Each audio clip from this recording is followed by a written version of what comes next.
chance they get to go. That's not exactly how that works. No, not really. It's okay though. You didn't take calculus. What? There's no calculus involved. I'm literally just saying 3 of 10 teams go to a world. I'm well aware. Okay. Just draw names out of hats.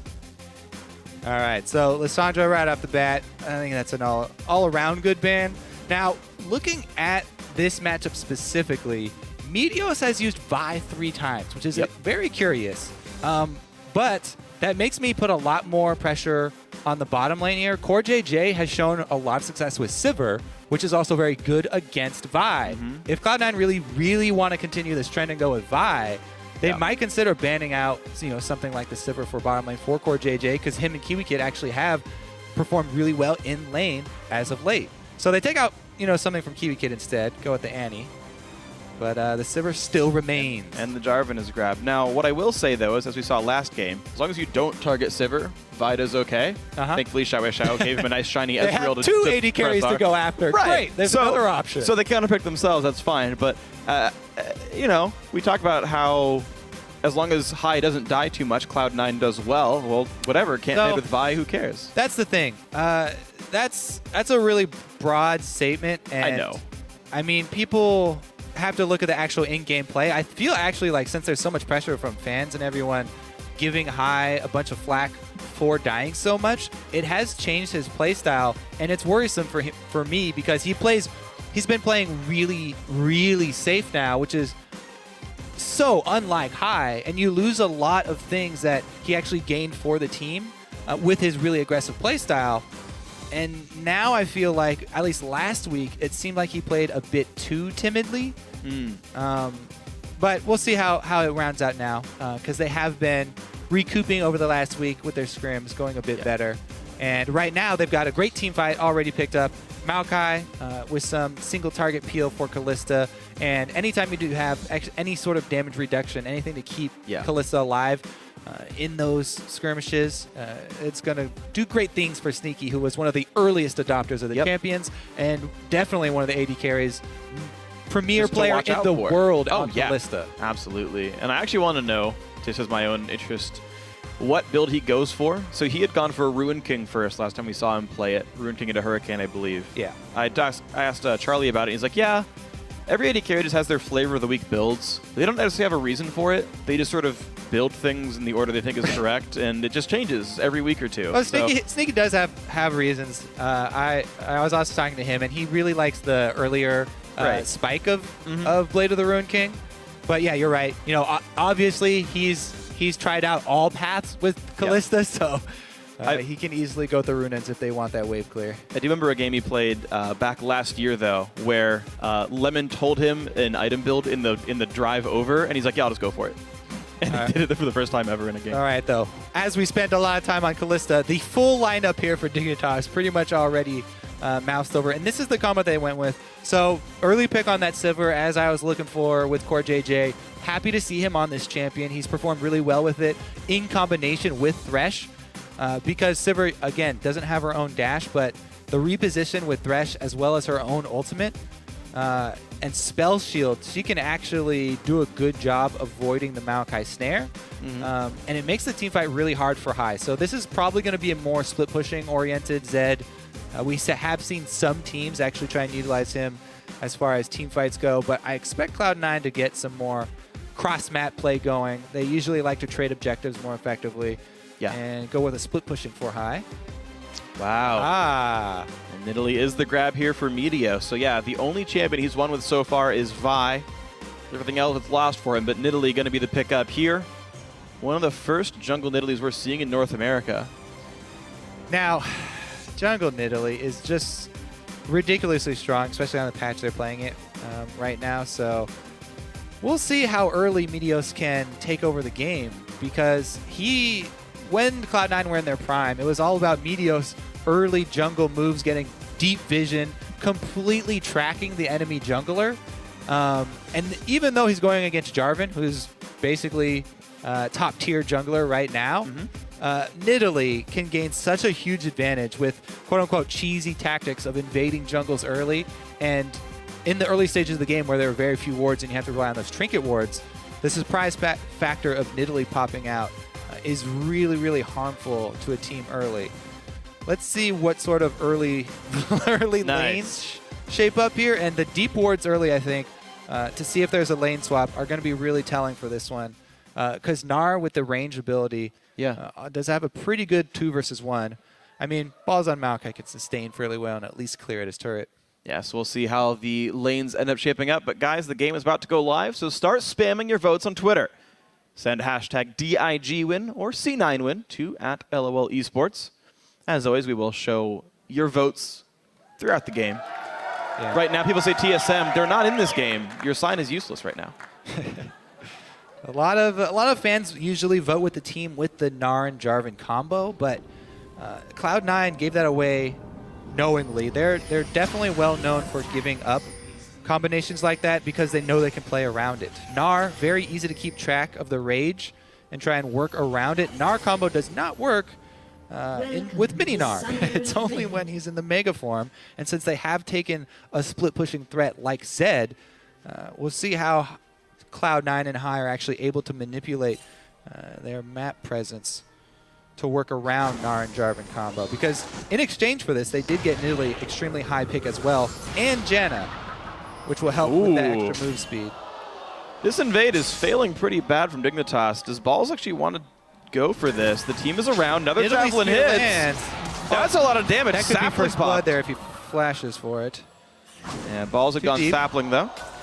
Blocks a javelin. All right, so that is a flash lost by Cloud9 to start this game off. And no deep wards allowed for Dignitas, but they are allowed for Cloud9. All right, let's see. Now, Sneaky, extremely confident in his laning on Kalista, but Cloud9 as a team very, very, very much prefer lane swaps to get balls ahead. And you can see Maokai here, one of the strengths, especially in swapping lanes like this, is that he can easily start this Wraith Camp by stacking up saplings at 1:20, because they last 35 seconds, immediately explode all of the little ones, and then he can either stick around, kill that big one, or immediately teleport him into a lane if there's a quick shove that they see. 2v2 answered top. Cloud9 are aware of it. They saw Sivir run up through the lane, so they're going to stick up there and call this one. As we said, Sneaky extremely confident in his early laning with Kalista. Against Sivir, he should be able to dodge the Boomerang Blade, but not the Ricochet. So for JJ, obviously, going to go with that one early. And they do not get that Targon stack. I think he was leaving that one for KiwiKid to execute. Unfortunate. They do get that one, though. Only one minion lost. Maokai level 2 off of that Wraith Camp. Going to get into lane versus the Gnar. And Maokai's combo, actually, since he gets to go back and buy a bunch of potions after the Wraith Camp, he matches up pretty well versus Gnar fairly early on. All he has to do is work around mini Gnar. Yep. Right now, though, Dignitas have to work around the hook that just lands from KiwiKid. Hard to dodge when you're hooked, though. Yeah. Good boomerang or tornado by Lemonation to prevent a would-be follow-up by KiwiKid. Didn't choose to go for it, but it was there just in case. Good early damage. The Ricochet spam manages to get dodged by the C9 duo lane, so they don't take too much extra poke. Yeah. Sneaky's probably just going to try and farm up here. Level 3, Kalista does get a large boost in power, but KiwiKid is the one with the playmaking support right now. Sneaky fine with farming up as well. Meanwhile, here comes Meteos, as expected with the Nidalee. She can stay really healthy in the jungle because of the snare with her traps, as well as the spear. And it does not have to go for an early back. Now he's got his sights set on Shifter. If he lands... Ooh, good dodge. A little bit of poke. Yep. And he can stay in bully. Oh, wow. Oh, right, he's ranged, yeah. That's it. Yeah, I forgot. I was like, oh, he's under turret. Just kidding. She is both ranged and melee. Oh, look at this roam here from the top side. High and Meteos were starting to head up there. High going to stick around. Now, the other thing with Nidalee is you can also lay a bunch of traps in the brush that are leading up to your lanes. So with especially blue buff, Meteos can gank, then lay a bunch of traps in the brush that he thinks Cloud9 will travel to, and it gives High a bit more protection in the mid lane, which, as we said, very crucial for this team. You protect High, you protect your shot caller. If he starts tilting in lane by getting behind, then the whole team suffers, and Meteos has to take over with the shot calling. But he's doing fine with the Zed, big CS lead, some extra bullying there, and some confidence from Meteos. Securing high, very strong early game. And you can see Cloud9 starting to be concerned about what just might happen with this Jarvan. Tornado went through the center brush right there. Elimination didn't get any gold for it, and Cloud9 wasn't there, but they have not seen this Jarvan in quite a while. And as their lane starts to push out, they've got to be concerned about the gank paths. All right, he's got the Raptor buff. He knows his gank is unseen. And he places the ward, prepping for the aggression first. Because very dangerous. If you EQ into a lane to try and close on a laner as Jarvan and Nidalee is there for the counter gank, you're a sitting duck. That spear lands, you guys will get destroyed. Look how far back High is playing, though. He knows he's got no ward coverage. Walks a step forward, Cloud9 shows himself, gets nothing. Not only does he get nothing, but he reveals to a Nidalee his position. Thankfully, he placed this very common ward nowadays around the mid lane. So he sees that Meteos is coming right after him. Ping down bottom. Ooh, good play. Spell Shield does the same, though. CoreJJ not taking much damage. The duo lanes just trading close to equal. Small CS lead for Sneaky. So far, the fan vote has been accurate every single game so far, by the way. So you guys on Twitter, stepping up. They've been very sneaky. Oh! Hold on. Great hook, great play. Sneaky down to 300 health, but wants to re-engage in this one. Yeah, he's trying to get the best out of the trade. Even on the losing end of the trade, you can see the really strong AD carries. Try and get as much damage on the exit from the trade as you can possibly get without overextending yourself. Ooh, bit of a bluff right there. Oh. So, I do definitely condone going all in on a level 4 jungler. Just a little bit of a misstep there, though. Careful, though. A lot of health. Sneaky forced to summon a heal. Exhaust comes out as well. For the flash of CoreJJ. This duo lane's working real well for Dignitas. Repeatedly now, these guys have really stepped up the last couple of weeks. They have the pressure. However, if Sneaky is able to work up here, he can easily just go back a Cutlass buy point rather than have to wait for an entire BF sword with Kalista. No ward coverage at all. Sends out the scouts. They saw him. Ooh, wow. No, you saw nothing. They pinged like mad right there, but Meteos sees something. Nidalee is a goodbye.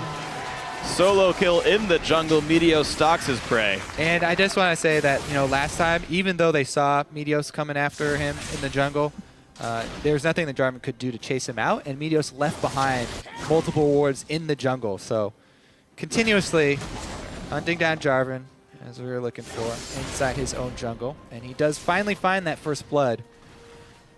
We'll see what item path Meteos goes for. Some Nidalees have actually started avoiding going with the early tier.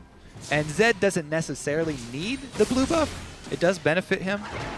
But Meteos could easily hog those if he wanted to go with a bit more greedy of an item path and get an earlier power spike to continue to make use of his lead over Jarvan. Just go some more straight AP. Yeah, it might be the path next. With First Blood, he's going to have a lot of money to buy items with. Immediate He's probably going to go, fully upgraded jungle item. Yep. He is a very, very strong force. And you can see the deep wards here coming from Dignitas. Going to try and keep tabs on him. We'll see him when he goes for that blue buff. He got himself a ward as well, but right now Dignitas trying to rely off these recall timings to sneak themselves a dragon here. They did swap their duo lane back to the bot lane after the initial trade with a BF sword. They look to push a different turret down to get the dragon forward as well. Very nice move there. Recall the BF sword, show bot, get a dragon. Yeah, so they called the lane swap. The thing is, they're going to get bullied, pushed in pretty hard up top here. You can see they already forced Gamsu off of that top turret because he doesn't have a lot of defensive ward, and High already threatened to move up from the mid lane. So it actually wasn't too bad for Cloud9. They don't have to fight the Sivir with a BF sword compared to just a Vamp Scepter here and some attack speed for Sneaky. And they actually get to trade an early dragon for a top turret, which is a great trade. So even though Dignitas are the ones who make that call and they swap over to get this dragon, Cloud9 actually not very disappointed with the move. You know what's actually crazy about this as well? Is Gamsu's first recall was Hex Drinker, and then fought an AD lane right afterwards. He bought all this magic resist, expecting to fight Maokai, but that was actually never in the cards for Dignitas here. I mean, I feel like they focused on that dragon a little bit too early. We'll see, though. It might pay off for them if they can stack it, you know, using the repeating cooldown. They have the exact timer. Cloud9 can only guess. Yeah. Try and look at the enemy. Try and look at your enemies constantly and check when they have that buff when it first appears, and then sort of estimate the time of the dragon. Yeah. I want to see if Dignitas can actually pressure the bot lane out. They're 2v1ing with a gigantic item lead. They're facing Catalyst Maokai. Can they pressure that turret down, equalize that score? It seems like it should happen. Yeah. For Dignitas. Balls pretty much just has to play around the hook. He's spamming his AoE spells, just trying to clear the waves. And he's doing a very good job of defending that bottom turret 1 versus 2. Uh-oh, there's a ward there. In comes Meteos. Nice hop over the wall, though. That was Meteos' flash for that honor. So, Dig gets away safely. No pressure in the bot lane, though. It looks like these guys got pulled back somewhere else. Yep, they got pulled up to the mid here. So that means Balls gets free time to farm down there on Maokai. This Maokai is getting a really easy route up to his Rod of Ages. He gets clear away a ward with no one against him, so a lot of that goes away. The Kalista Sentinel's also ensuring that there's really no good gank paths available into the bot lane either. Sneaky now, able to complete the full Cutlass, and he is going with the Blade of the Ruined King build once again. Has been his preferred route for a little bit now. Able to get the earlier spike, as well as more 1 versus 1 potential. And we're going to finally see Cortej put back into the bot lane. Backed for a pickaxe. Still got nothing done with his initial 1v2. The other thing here, you can see the Cloud9. They really wanted to use this Zed split push for high, so they're already bringing it into action. And they swap him up to the top lane and bring their AD carry and support mid, where they can actually start to help Meteos control jungle. This is always really strong. When you can bring your support to the mid lane and your jungle's already ahead and you're on something like Nidalee who can continue to pressure the enemy jungle, it helps so much, especially since they already have the tether here for Elimination. He doesn't really have to worry about the LeBlanc as much. Sneaky can always just put him in his back pocket, save him from the burst. Yeah. But even still, Lemon was playing on the defensive side of that one. Cortej, he's not going to get the kill. Oh, okay, there we go. Gets them both. Yeah, sorry, they actually only time out when they see you. When you hit them, they just move slow. They don't time out. You can, however, miss kills on Sentinels. So that 10 gold. Hey, man. And +1 CS, it's 0.01 fantasy points, guys. All right.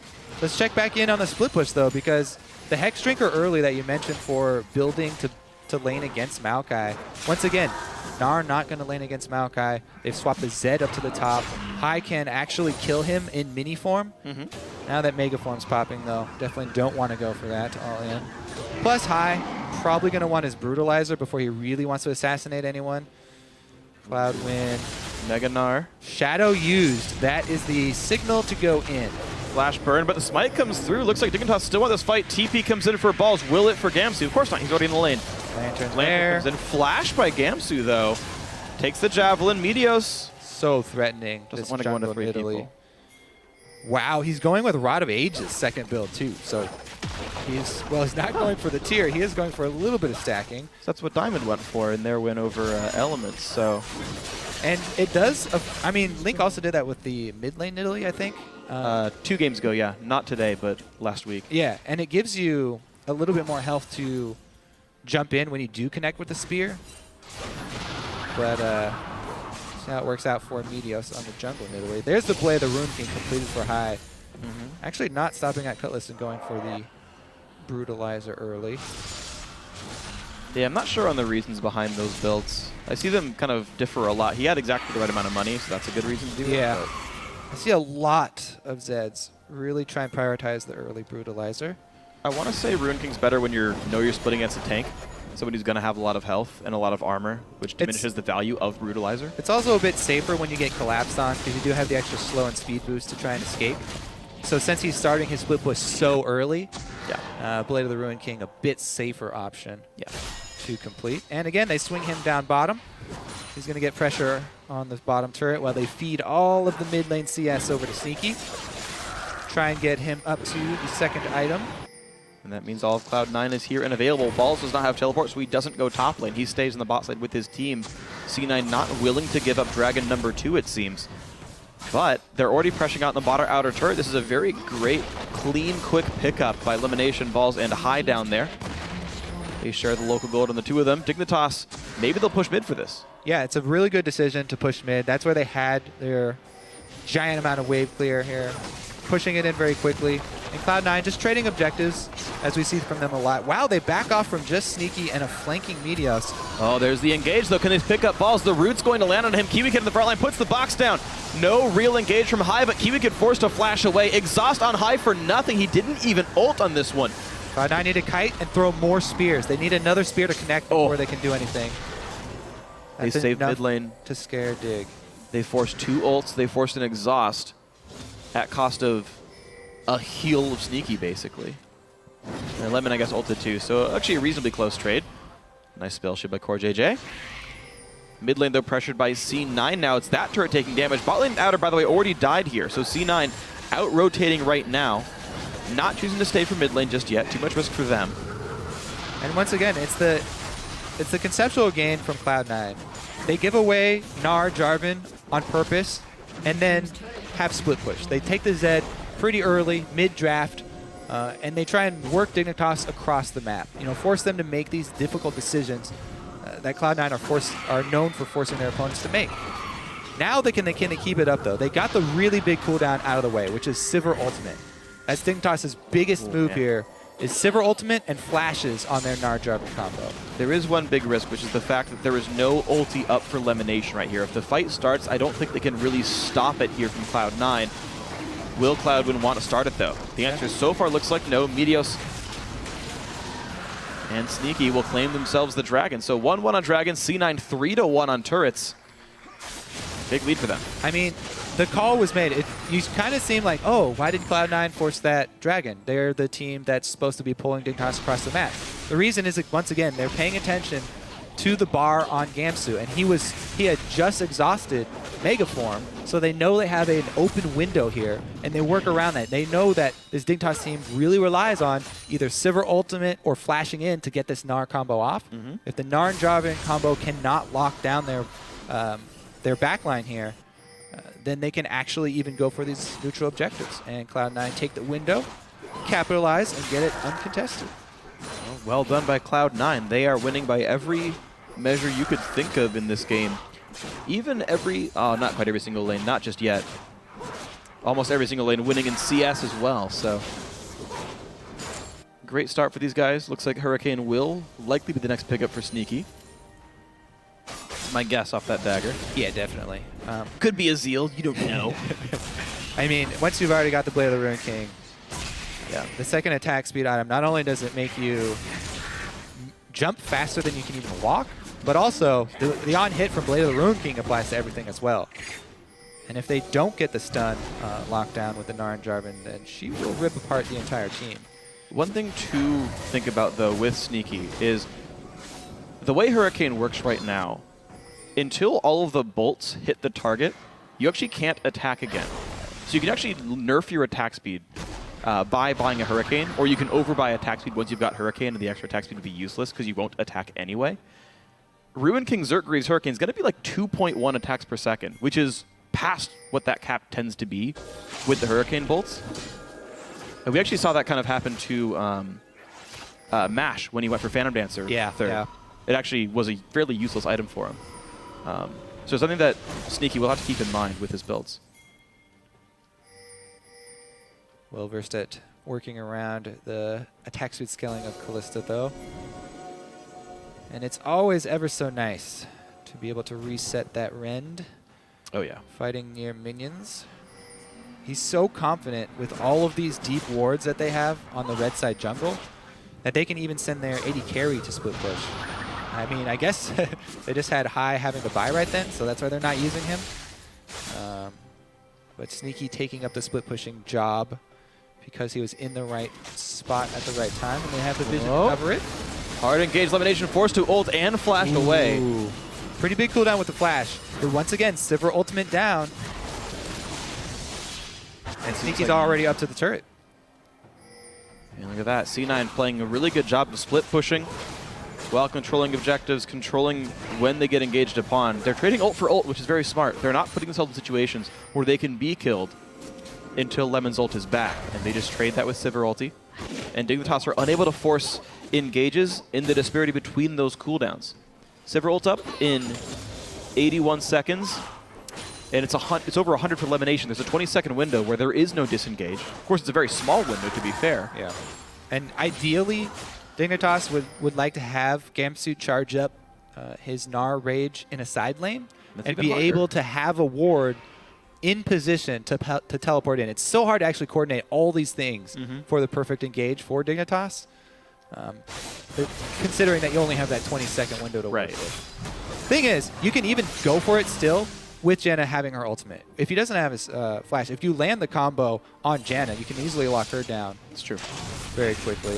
And again, just stun her into the wall, and you guys are probably going to be fine. We'll see so if far, though, make that happen. Yeah, not able to pull it off so far. And Cloud9, ever so diligent in their deep ward coverage. Everybody passing through leaves a ward through this red jungle. High making his move down to the bottom lane. Leaves one as well. Meteos picks up a couple more, and Ball's doing his part as well. So over and over again, just wards get, lanes get swept up, wards get put down. C9 happy to play this game nice and slow as they power themselves up. It'll actually take some time until High can one-shot a tank, but super late game, Zed can actually kill even tanky junglers and top laners with his full combo. So Last Whisper going to be a big component of that when it does happen. Yeah, Gnar starting to build that armor. Feels much more confident split pushing against either the Kalista or the Zed. I will say I'm a bit surprised they weren't poking at the Hex Drinker weakness for longer, though, since there's still no major defensive item completions against AD champions from Gamsu. Yeah, so the one matchup we saw with High and Gamsu, High didn't have any deep wards. Ah, true. So. Jeez. Holy moly. He's got his blue buff. So one spear landing on the mage who cannot get life back through life steal on creeps means that they are going to force Dignitas in all 3 lanes, and they get to take something out of the jungle. Just from that one spear landing, they're able to earn another blue steal. And I wonder when Dig can get themselves into some decent footing. They're going to try one more time. Sivir ult up, flashes for both Jarvan and Gnar available. And no flash for Lemon. If they can collapse onto Cloud9 and pin somebody down. Okay, look for High. Presses W twice. One more, he can search the web. But it's going to be a Baron attempt here. Looks like there is Dragon. no vision control. Dignitas are not aware. Beautiful play by Cloud9. They never looked like they were trying to set up Baron. But by the way, they were. They were just warding everything all the time. Kiwi Kid's like, oh, crap, guys. Dodge that spear. Nope. Take the hit. Puts the box down. Wraps himself up. Is hunted by Meteos, but nothing doing there. The flash engaged by Ball, so the fight starts. Kiwi Kid goes down. Turns him into yogurt. Now on the backside, Cloud9 cannot do nearly anything to Sneaky. That is a 2 for 0. Dignitas forced to run. Why'd they even try to fight at all? Whew. Gonna have to hug the turret here, and with Baron, don't think they can even defend it. Cloud9 just gonna march right into the base. If they can't defend that one, 10 more seconds for Kiwi Kid, 18 on Cloud9. Should be an inhibitor turret as well. Oh my gosh, so much getting picked up here. Inhib will, in fact, be exposed. 6 seconds on the Jarvan respawn. Cloud9 will stay for this one all the same. Middle inhibitor goes down. 24 minutes in. Cloud9 already got a Baron and a downed inhibitor. Can't oversay this so much. Like, Cloud9, what they do to you when they're playing against you, not only do they dump deep wards into your side of the jungle. All right, well, let's see here. Because Kiwi Kid goes to check. Now, I guess if you're going to go check if they're doing Baron, might as well wait for the rest of your team. But maybe he was just trying to scare him off. Now this, they have a Mega Gnar, and they have Jarvan. Jarvan jumps in. He gets a Cataclysm down, but look at Lemonation. even if Dignitas wanted to pull off the combo there. Yeah. He ults Gnar away before Gamsu can even get in range. He would have to flash and hop to get there in time, and it was just too late. So Lemonation with the preemptive Janna ultimate It was definitely able to keep to Gamsu just away. Yeah, I mean that was key right there because there was going to be a counter engage. Dignitas, Jarvan made the call to go in. He set down the walls for Cataclysm. Yes. And Gamsu was headed in that direction. They were so far apart too. Like Gamsu was barely walking forward at the time. It was actually, to me, and I agree with you that it was great by Lemon, it just felt still a little bit asynchronous.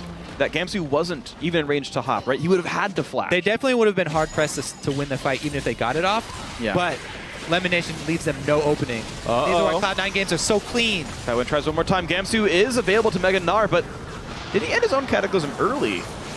And look at this, no engage gonna happen there. Cloud9's ult is down, was not followed up by Gamsu yet again. Second time in a row now that Jarvan plus Gnar don't pair up.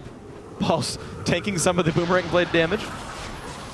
And now Inhibitor turret number 2 might go down. The flash engage lands onto everybody. Is the fight going to be enough though? High comes into the back line, looks for Core JJ. He just might pop. 2 for 0 so far. Sivir does live, but a couple kills get traded back. Shifter looks for a little bit, but won't find anything. Down goes the Inhib turret. 4 for 1 there. Cloud9 with the gold lead. Just survive, and now they look at the Nexus. 26 minutes in. Holy crap, what a quick game. C9 maybe looking back onto form. You could say that. Yeah. I mean, this is basically classic Cloud9. They split pushed, they forced difficult decisions on Dignitas, and once Dig committed to a decision of having everyone try and pick off high and go for the dragon, they instantly get the Baron and win the game off of that one Baron. Yeah. Absolutely Ridiculous amazing. execution from Cloud9. They gave up 1 kill all game, and that was in the game-winning team fight with a Dove and Inhibitor turret. Yeah, we finally see a flash Gnar ultimate. Too little, too late. Sneaky, just ridiculous. His Kalista was already at the point of having a BF sword on top of full attack speed items. So he's easily able to clean up that fight inside the base even. So Dignitas, they found the engage exactly once. They had about 3 misfires before then. C9 played so well at getting away from the attempted engages and just poked, and split pushed until things fell apart. Well-controlled game, right? Happy to give up dragons. No unnecessary picks. And Dignitas, that's a tough loss to take because there's so little you can look at to say, well, what could we have done differently? There's only 20 minutes in the game. I don't know. 3 things happened. Here's the thing. There are a lot of things you can go back to. Remember step 1, when they were in the lane swap, they had the Sivir with a BF sword. Yeah. Kalista had a Vamp Scepter. And they lane swapped down to take the early dragon. Cloud9 do not care at all about the early dragon. That's true. They'd actually rather take that turret. And Sneaky and Lemon easily push in for the turret. And they come at it really ahead on that exchange. That's true. Basically, both times Dignitas committed down to the dragon area. Cloud9 take a much higher ranked objective for it. Yeah, no, you're absolutely right about that one. I forgot about the lane swap. That was a pretty severe misplay. I do love the ward kill that C9 kept up. They absolutely did a better job. And think about Dignitas, right? They used to be running with Crumb for the last year or so, who would pretty much sightstone every single jungler he played. Was one of the few new jungler players as well. Just a guy who put down more wards than almost any jungler in the LCS. They no longer have that player. Dignitas lost their number 2 warder, essentially, and Cloud9 has to make up for that, or the rest of the team has to make up for that. And you saw a big disparity in ward control. And they're playing against Nidalee, the most oppressive jungler right now as far as invading your jungle really early on, and Meteos just destroyed him. Yeah, so absolutely great play by Meteos and the rest of Cloud9. The fact that he was solo killing the enemy jungler in his jungle. Yeah, that's what Nidalee does. Yeah, well, yeah, but still. You are not a jungler. You haven't had to deal with this, Freak, but for the last couple patches. I have to deal with her diving me in bot lane turret. There you go. Yeah. You get it when she shows up with double buffs. After killing my jungler, yeah. There you go. No, don't worry. That happened enough to me plenty. So, of course, well done by everyone in Cloud9, right? Like that was a Cloud9 type game. Quick, decisive closing. We talk about how sometimes we see 2015 games end up being a little bit longer than normal, but really, games like really that fast. bring down the average. On the current patch, that is one of the fastest games that we have seen. Just one Baron and ending it. Really good job by Cloud9. And also remember, they took steps to prevent anything from going wrong here. Meteos, where did he focus early? Mid lane. He was on both sides of mid lane, watching out for High, ganking High's lane, throwing down traps for High to make sure that Jarvan wouldn't get in there. Then he went with the deep vision. He was like, there's no way this Jarvan is going to turn around the game. And he eventually found Cloud win. Yeah, so of course, C9 closed the game out with a great Baron attempt towards the end of that. We actually have a replay of that Baron attempt. We can pull that one up for you guys. Kobe, this is... Yeah, So, they attempt to get Zed. Remember when we talked about these decisions that Cloud9 pose to their enemies? Dignitas, they have to catch somebody with this constant split push. They're just bleeding objectives. So they make the call to actually try and catch High here. So down by Dragon, they go for High. They're timing this with the Dragon respawn. You know, maybe if we don't get him, then we'll just grab this Dragon off of it. But Cloud9 have moved all of their vision coverage over to Baron. They used to have everything in this red side jungle, but they stopped their split push down there. They had High play more defensively, and they moved everything up to the Baron side. So Dignitas, they think that they've chased off Cloud9, but no vision on anybody else. Only Kiwi Kid here. He's like, oh, you know what? They're probably going to take advantage and do Baron. Goes over to check it. Again, Nidalee, extremely oppressive jungler. Meteos, they're so confident in this because they knew everyone was at Dragon. He didn't even have to stick around to smite Baron. He leaves to zone off the team. And then, once again, I just want to highlight Lemonation here. Jarvan goes in. Cataclysm goes down immediately. As soon as Lemonation comes out of knockup, he ults and doesn't let Gamsu even enter. So, you brought up the point, even if Gamsu was able to get off that Gnar and Jarvan combo, they would have had a difficult time winning the team fight. Yeah. But he didn't even give him the chance. Nope. So that's why it's such a clean game. They don't even give you the chance, and then they push down mid. Yeah, so again, beautiful stuff by Cloud9. They continually have played that game so well. They had like 7 wards around that Baron area. It was really glorious. I like the efficiency that they ward with because they just pile their wards all in one spot. Early game, it was the red side jungle, and later in the game, they moved it straight up to Baron just in time. Meteos and High on your screen here. We're going to be hearing from them. Those were 2 of the big guys getting those mid lane-centric wards down. High buys like 3 wards per recall the entire game.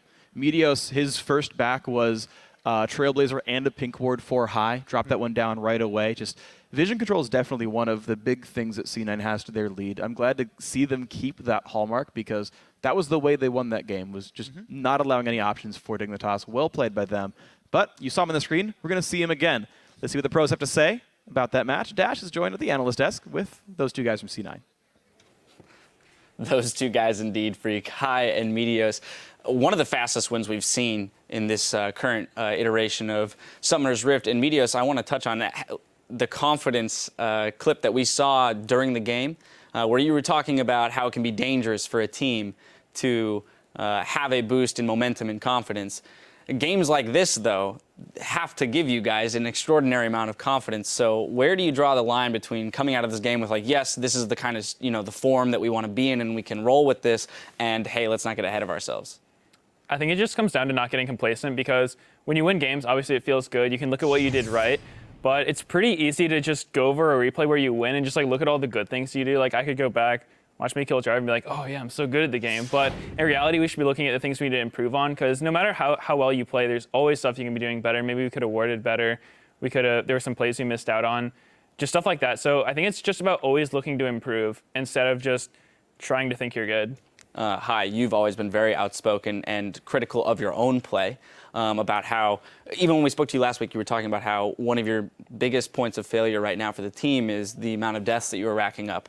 Well, last week and in this game, you're doing phenomenally in that area of growth. What else are you looking to individually to improve upon, as Meteos said, out of these victories?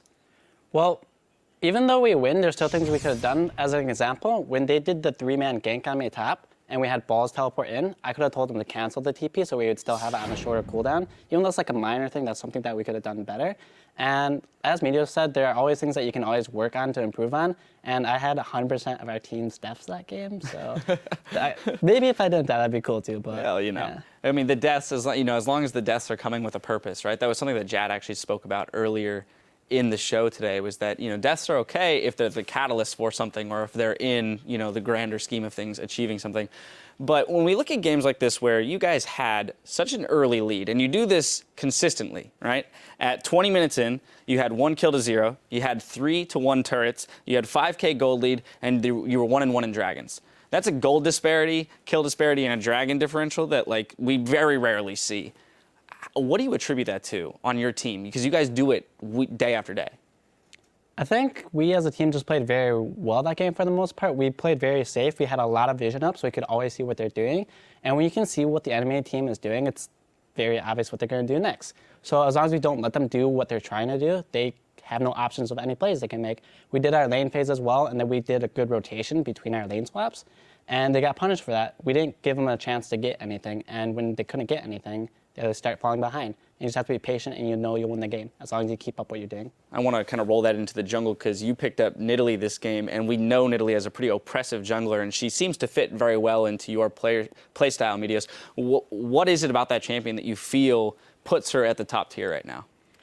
Well, I think she's top tier mostly just because her jungle clear is actually insane. She resets all of her Cougar form cooldowns when she hunts something, so you can just kill the camps way faster than every other jungler, and then you have so much mobility with your W. I didn't even buy level 1 boots until after my second item that game, just because they aren't really needed. On top of that, she has a ton of damage, and she just really does everything a jungler needs to do. If she had CC, she would just be too good, but aside from that, she's really solid. She's kind of like a carry champion, which I enjoy playing. It's fun to be strong and get gold and items, so I enjoy playing her. So we've been struggling as a caster group to kind of break through the moment in the game where teams start to struggle with having taken the 3 outer turrets and can't seem to break the second tier turrets because they're significantly harder to dive and things like that. And with Dragon not giving gold, you can't necessarily build the item advantage that you would need to dive immediately when you're ahead. And a lot of times we find a lull in a game. So, where do you guys look as a team to press advantages when you kind of do fall into that mid game? Well, we've actually had discussions about this before where we take all 3 outer turrets and we don't know what to do after, just because those second tier turrets are insanely ridiculous. You can't really take those turrets even if you're a little bit ahead unless they die out of there. So you're given a few options left. You either have to do Dragon. If it's dead, you can't do that. Baron doesn't spawn until 20 minutes, so you can't do that either. So your only option is basically to ward up and see what they do. If they try to get a fight and you get a good fight, then great. If not, you're basically left to just farm or try to get a pick. But there really aren't that many options to do after those first 3 outer tiers are gone. Do you feel like there might be kind of a resurgence of siege comps, with the ability to disengage in order to maybe make an effort at pushing those second tier turrets before that 20-minute mark? I don't even think a siege comp could take that second tier turret, honestly. If they're there defending it, it's much easier to defend the turret than it is to take the turret. So at the moment, you're really not given many options to do pre-20 minutes. And so Nidalee, again, is another one of those junglers then, if you're looking to capitalize on the vision control that you guys play, do you think that is one of the stronger, or what, I should rephrase the question as, what other junglers would you look towards Meteos, aside from Nidalee, to capitalize on kind of mid-game vision control and pick potential? Well, pretty much all the junglers that have been meta for a while are probably still always going to be good. You have Jarvan, Lee Sin. Elise got nerfed a little too hard to do it anymore. And then there's Vi. So all these kinds of mobility, CC, damage champions who don't really need too many items so you can buy Sightstone, those are always going to be, the popular junglers for a while just because you can ward up, you can get picks on them when they try to clear your wards, and they sort of just accomplish what a jungler needs to do. Hi, there's been some question raised about your health as that photo was put out on the web of the wrist guards or braces that you were wearing. I just want to give you a moment to touch on that. How are you feeling? What's going on there? I don't really know, but since I've moved up to NorthCal, I think my desk height or something is really weird. So when I'm playing at home, my wrists have been hurting a lot. And I think I either heard it from my posture or I heard it from working out. So I've been trying to do things to help alleviate that pain, which is one of those things is the brace guards or wrist braces or whatever. And apparently there are exercises that you can do to help that. I haven't done that yet, but I'm looking it up. Well, we should get on those. Yeah, and I'm going to a physician next week, Tuesday, to check it out. Okay, but on the road to recovery and nothing to be too concerned about at the moment. I hope so, yeah. All right, I'm glad to hear that. Now, one final thought, just on tomorrow, I wanted to get you guys' thoughts on this kind of marquee matchup that there's been a lot of hype around going into tomorrow between CLG and TSM. Do you guys have a prediction you want to throw out? I'll go CLG. CLG? I like them a lot right now. All right, CLG looking strong. That's a really hard one. We practice versus both of them a lot, and they're both so good right now. I think CLG might be a little stronger just because, I don't know, they seem really unstoppable, especially when you play against them. They're just like, they do really weird things, but they're always on the same page about it. So they just have extremely good teamwork. They're all strong mechanically, and they get along super well. So I probably have to give it to CLG. High praise for both teams, but tipping the scale in CLG's favor. Well, again, gentlemen, congratulations on this win. Looks like you guys are on the road back to some dominance, which I'm sure lots of people at home are happy to see. We do have to take a quick break, but don't go anywhere because up next it's Team 8 versus Team Liquid. We'll be right back.